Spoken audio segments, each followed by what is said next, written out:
হিন্দু ভাইয়ের প্রশ্ন, আদম আলাইহিস সালামের সময় একজন মানুষ মারা গেল এবং ওই ব্যক্তি জাহান্নামী, তাহলে আল্লাহর বিধান অনুযায়ী ওই ব্যক্তির কবরে আযাব হবে কিয়ামতের আগ পর্যন্ত। আরেকজন মানুষ ঠিক কিয়ামতের আগে মারা গেল, উনিও জাহান্নামী। এখন প্রশ্ন হলো, দুই ব্যক্তির শাস্তির বিধানের সমতার ন্যায় বিচার হবে কিভাবে? একজন কম শাস্তি আরেকজন বেশি শাস্তি পেল, এক্ষেত্রে আল্লাহর শাস্তি বিধান সম্পর্কে জানতে চাই। প্রশ্নটা বুঝতে পারছেন আপনারা?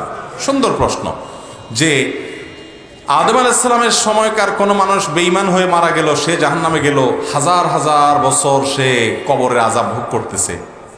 আবার এখন কেউ মারা গেলে কিয়ামত হইতে যদি আর ধরেন 2000 বছর বাকি থাকে, 200 বছর বাকি থাকে, যত বছর আছে এইটুকু ভোগ করলো কবরের আযাব, তাহলে ও যে এতদিন ধরে ভোগ করে আসতেছে আর কয়দিন ভোগ করতেছে, তাহলে দুজনের দুই রকম শাস্তি হলো। এটা তো একটু অন্যায় হয়ে গেল না, অবিচার হয়ে গেল না, অপরাধ তো একই করলো। প্রশ্ন হলো এটা, বুঝতে পারছেন? বাইরে আল্লাহ রাব্বুল আলামিনের বিচার, আল্লাহ রাব্বুল আলামিনের বিশ্লেষণকে আমার আপনার এই মাথা দিয়ে এত সহজে হিসাব করলে ভুল হবে। একজন মানুষকে 10,000 বছর ধরে আল্লাহ শাস্তি দিচ্ছেন, যতটুকু শাস্তি দিতে পারেন 10 দিনের ভিতরে আরেকজনকে তার চেয়ে বেশি কঠিন শাস্তি দিতে পারেন না? পারেন না? তাহলে আমার কথা বুঝেন নাই। একজন রে ধরেন জেলখানায় নিয়ে ডেইলি 10টা করে বেত দেয়া হয়, কথার কথা। ওর বেতের বাড়ির যে ওজন হয়, মাপ হয়, আরেকজন রে একদিন আগে জেলে আইনা এমন জোরে দিছে যে আগেরটা 10 দিন ধরে যে মাপে খাইছে ও একদিনে যা খাইছে ওইটা সমান হয়ে গেছে। হইতে পারে না? সহজ কিছু বুঝেন না? এটা তো দুনিয়ার মানুষই পারে, সেখানে আল্লাহ রাব্বুল আলামিন সূক্ষ্মদর্শী, তিনি লতীফ, তিনি সব কিছু করতে পারেন। অতএব বান্দার মাঝে তিনি জুলুম করবেন না। আল্লাহ কোরআনে বলেছেন আল্লাহ তাআলা জুলুম করবেন না কারোর প্রতি, বান্দার প্রতি। ওমা রব্বুকা বিযাল্লামিল লিল আবিদ, তোমার রব বান্দার প্রতি কোনো জুলুম করবেন না। পাই পাই করে বোঝাই দিবেন, দুনিয়ার কোনো মিটারে ধরা পড়বে না। আল্লাহ তাআলা এরকম ন্যায় বিচার করবেন। আল্লাহ তাআলা কিভাবে করবেন অদৃশ্যের জগতের, সেটা আপনি আমি আমাদের এই সাদা মাথায় একটু চিন্তা করলেও বোঝা যায় সম্ভব। আর আমার বুঝে না আসলেও গায়েবের জগৎকে আল্লাহ রাব্বুল আলামিন কিভাবে নিয়ন্ত্রণ করছেন তার মূল পদ্ধতি কি তিনি ভালো জানেন। আপনি ইমানদার হিসাবে আল্লাহর প্রতি সে বিশ্বাস আপনার থাকবে অবশ্যই যে আল্লাহ রাব্বুল আলামিন জুলুম করবেন না। কিভাবে আল্লাহ তাআলা ব্যালেন্স করবেন, কিভাবে সমন্বয় করবেন, সেটা তিনি ভালো জানেন। দুনিয়াতে আমরা অনেক সমন্বয় করতে পারি, তিনি আরো ভালো পারবেন, তিনি তো মহান সৃষ্টিকর্তা। ঠিক না বেঠিক?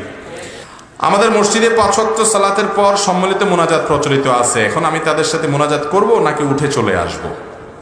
ভাইরা আমার, 5 ওয়াক্ত নামাজের পর নবী করিম সাল্লাল্লাহু আলাইহি ওয়াসাল্লাম অনেকগুলো দোয়া জিকির করতেন।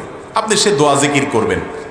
এরপর আল্লাহ তাআলার কাছে যদি আপনার কিছু চাওয়ার থাকে, সুন্নত পড়ে বা তার আগে আল্লাহর কাছে 2 হাত তুলে আপনি চান, ভিন্ন কথা। কিন্তু নামাজের পরে ট্র্যাডিশনাল মোনাজাত করতে হবে ইমামের সাথে, মুয়াজ্জিনদের সাথে নিয়ে, এমন কোনো কথা কোরআন হাদিস দ্বারা প্রমাণিত নয়। সালাম ফিরে ফেলছে, ইমামের সাথে মুক্তাদির ডিউটি শেষ। কথা কি বুঝাতে পারছি? আমার দেশে শেষ হয় না, বসে থাকে সব, ঠিক না? যে হুজুর একটু হাত তোলেন, হুজুরের সাথে হাত তুলছে, হুজুর কি বলছে জানেও না, আবার হুজুরের সাথে নামাই ফেলছে। এর নাম দিছি আমি রেডিমেড মোনাজাত। এই রেডিমেড মোনাজাত হবে না ভাই। নামাজের পরে আয়াতুল কুরসি পড়বেন, 3 কুল পড়বেন, সুবহানাল্লাহ আলহামদুলিল্লাহ আল্লাহু আকবার পড়বেন, আরো দোয়া আছে সেগুলো পড়বেন, জিকির আজকার করবেন বসে বসে।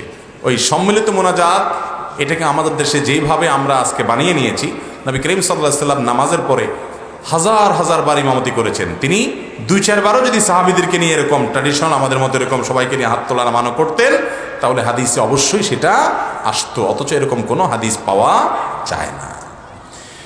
আমরা পঞ্চগড় জেলার বোদা উপজেলার কতিপয় ব্যবসায়ী আপনার মাহফিলে বোদাতে করতে চাচ্ছি, এখন আপনার সাথে যোগাযোগের উপায় কি? ভাই, এটা পঞ্চগড়ের প্রশ্ন সম্ভবত চলে আসছে।